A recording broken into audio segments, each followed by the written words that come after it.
आने वाले लोकसभा चुनाव को ध्यान में रखते हुए वडोदरा की विविध संस्था द्वारा मतदान जागरूकता के भागरूप विविध कार्य का बीड़ा उठाया गया है। आने वाले लोकसभा चुनाव को ध्यान में रखते हुए वडोदरा की विविध संस्थाओं द्वारा मतदान की जागरूकता के भागरूप 17 दिसंबर से लेकर 24 दिसंबर के दौरान विविध कार्यक्रम का आयोजन किया है, जिसमें मतदान सहित रक्तदान का आयोजन करते हुए आज विशेष कार्यक्रम का आयोजन किया गया। मतदार सुधारणा कैंप के तहत 2023 को 18 साल खत्म करने वाले वैसे हर एक नागरिक आने वाले लोकसभा चुनाव में अपना मतदान दर्ज करवाने के साथ ये चुनाव के महापर्व में अपनी हिस्सेदारी ले, वैसे जनजागृति के भागरूप विशेष कार्यक्रम किया गया है।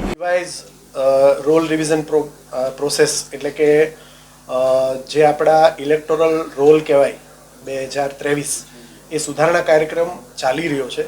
બહુ સારો પ્રતિસાદ મળી રહ્યો છે અને જેમણે 18 વર્ષ પૂર્ણ કર્યા છે એ બધાના ચૂંટણી કાર્ડ કાઢવાની પ્રક્રિયા પૂરજોશમાં ચાલી રહી છે। સાથે સાથે સ્વીપના ભાગરૂપે મતદાન માટે મતદાર જાગૃત થાય એ પણ જરૂરી છે અને ખાસ કરીને જે લોકો પહેલીવાર વોટિંગ કરવાના છે અથવા જે લોકોએ હમણાં જ પોતાના ચૂંટણી કાર્ડ કાઢ્યા છે એ બધા યુવાનો જે છે એમને જાગૃત કરવા માટે જુદી જુદી સંસ્થાઓ અમારી મદદમાં આવી રહી છે। આજે જે અમે અત્યારે કાર્યક્રમ કર્યો છે એમાં બહુ એક સારી સંસ્થા છે WWF ફ્રન્ટલાઇન વોરિયર્સ, એની સાથે બ્લડ બેંક છે, એની સાથે બીજી ઘણી બધી સંસ્થાઓ અમારી સાથે જોડાઈ છે। તો અમે અહીંયા આગળ એ કહેવા માગીએ છીએ કે લોકતંત્રને મજબૂત કરવા માટે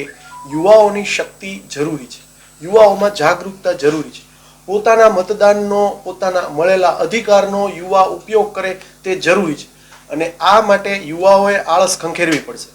એમના મનમાં જે નકારાત્મકતા છે એ દૂર કરવી પડશે, એને ઉત્સાહ અને પ્રાણ ફૂંકવા માટે આ સ્વીપ દ્વારા જુદા જુદા એક્ટિવિટીઝ કરતા હોઈએ છીએ।